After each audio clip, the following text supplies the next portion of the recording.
So this week we are going to start our final text of the term, and this is our novel study.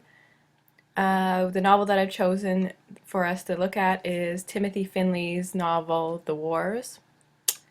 And it's got a sort of interesting history. It's a Canadian piece of literature, and Timothy Finley is sort of a well-known Canadian writer. He actually started out as an actor, and he became a writer sort of later in life. Finley published The Wars in 1977, and they later turned it into a film where Finley wrote the script. I haven't actually seen the film version, but the book itself is one of my favorite books. And he won the Governor General's Award for The Wars. So it is, again, one of his best-known pieces. You might have also heard of The Piano Man's Daughter. That's another one of his. Dust to Dust, You Went Away, and Pilgrim are all other novels by Timothy Finley. And in The Wars, he's talking about World War I and the experiences of one young man, Robert Ross. And it's an interesting sort of way he goes about framing or the structure of the novel. He sort of is writing it from the perspective of somebody who is sort of researching Robert Ross. So they're researching the past and trying to piece together the complete story of what happened to Robert Ross, why he did what he did. And we get sort of snapshots and anecdotal sort of evidence to sort of piece together who this man was, why he did what he did, and that's somewhat of a mystery at the beginning of the novel. And we get to sort of learn about him through what other people have said and his reputation, and sort of read between the lines and make inferences and what people are saying or how they react when this researcher brings up the name Robert Ross. So Timothy Finley's book is definitely has a sort of anti-war sentiment, right? It shows the brutality of this experience that not just this one soldier, but a generation of young men experienced in World War I. And it's a real tearjerker. Warn you in advance before you start reading it. It is not a happy book, right? So it's a tragic story that has sort of inspirational moments as well, though. There's the characters are characters that you sort of respond to on an emotional level because they are such, intelligent, sensitive, caring, compassionate men who are sort of caught up in the brutality of this awful war. And it's interesting in regards to the content and how this book has been received. I make a note on this slide here that it is often, or it has been seen, I shouldn't say often, but it has been seen as a sort of controversial portrayal, and has even been sort of protested, or some people want to ban it from high schools because of its graphic portrayal of violent sexuality, and there's homosexuality in it as well. So there's depictions that I guess some people do not want to read about, but I think, the book stands for itself if you read it, and there is violence and sexuality and all that stuff, but I think the message of the book sort of transcends any sort of protest that somebody might have about the content of the story. Finley has also talked about his own status, I guess, as a LGBT author. He sort of, the topic that he writes about in not just The Wars, but in many of his texts. He sort of discusses issues related to homosexuality, and in the book it's sort of dealt with in a way that's just below the surface of the text.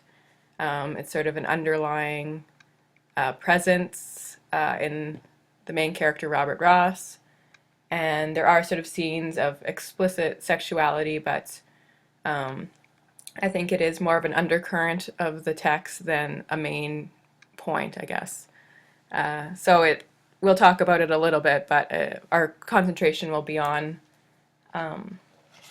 Robert Ross as a character and some of the conflicts that he sort of seems to embody. So one of the sort of main genres that we can sort of place the wars in is this literary genre known as historical metafiction.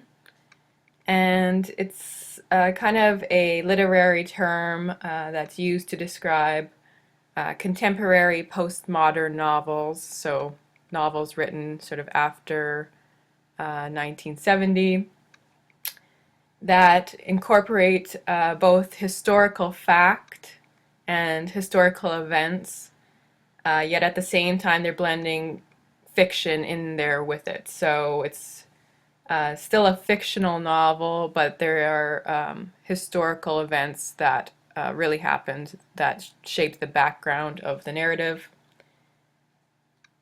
And the metafictional part, we saw this in Mouse as well. So you'll remember way back when we read Mouse. The author, Art Spiegelman, sort of wrote himself into the graphic novel to emphasize the process by which he sort of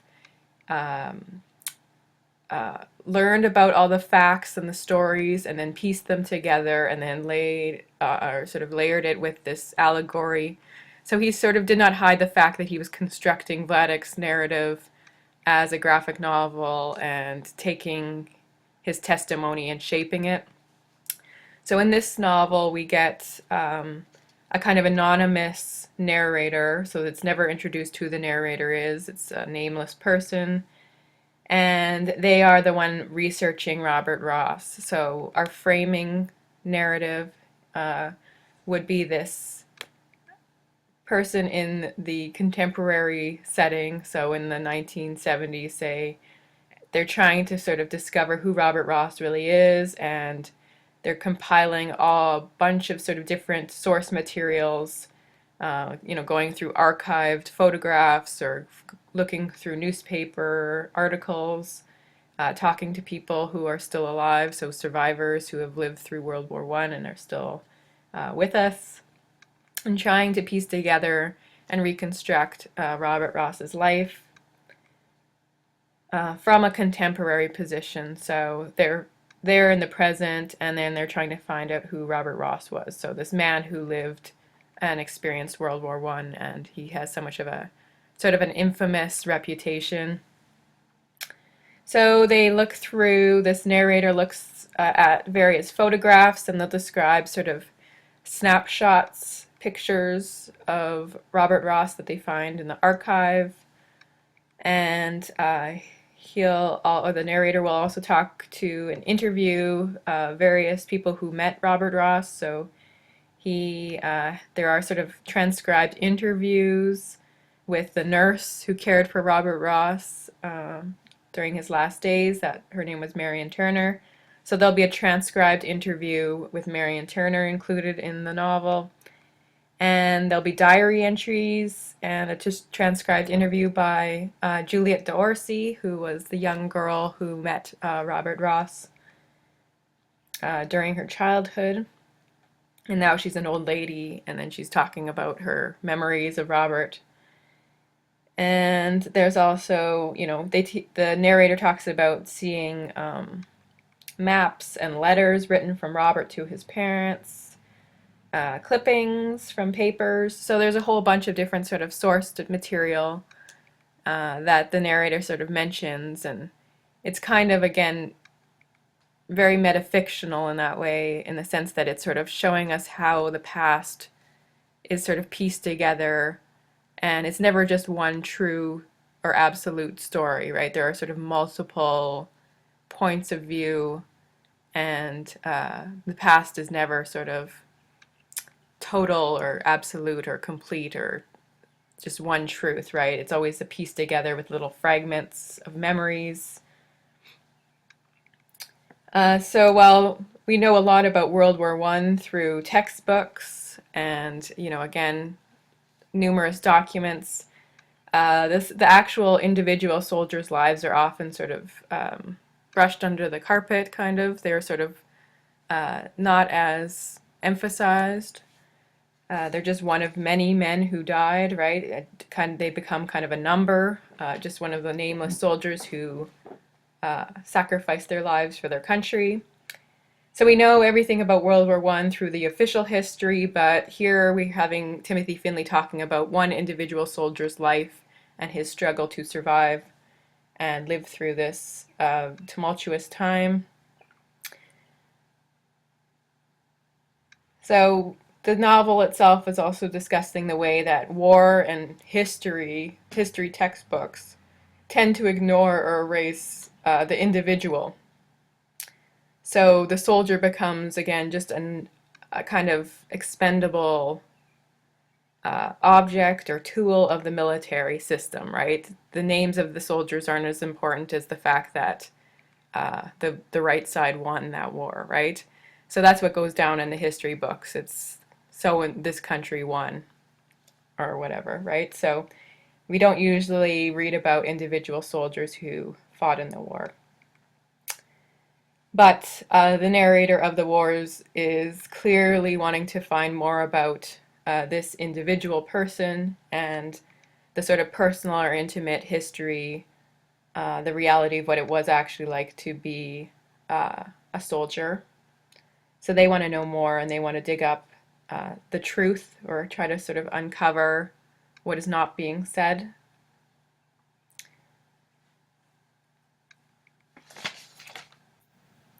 So on page 6, we get an indication that Robert Ross is somewhat of a controversial figure in terms of how people remember him. There's a description of how the narrator, who's researching Robert Ross, goes around and tries to find people who knew him in order to piece together this story. And he says, so he's describing on page 6, all of this happened a long time ago, but not so long ago that everyone who played a part in it is dead. Some can still be met in old or dark old rooms with nurses in attendance. They look at you and rearrange their thoughts. They say, I don't remember.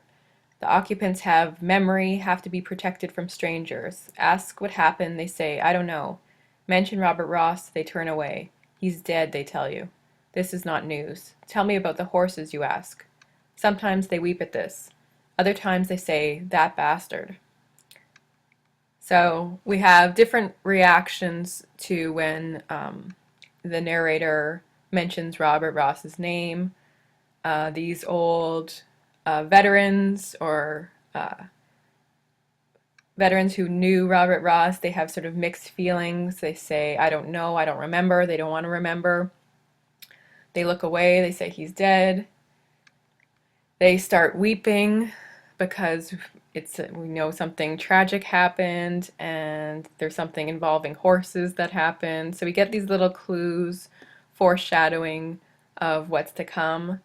And then there's the negative reaction. So other times they say that bastard. So obviously he's a controversial. People have mixed feelings about him. Either they weep and mourn his memory, or they say, that they think that he's done something wrong, and that they think that he is, either a traitor or just, we don't really know at this point, but there is a lot of negative feelings towards Robert Ross. And we can also sort of think about how he is one character, one man, but at the same time he reflects upon the generation of young men who, whether they were brought through conscription or whether they volunteered to go to war, based on sort of all this propaganda and nationalistic spirit that was going on at the time.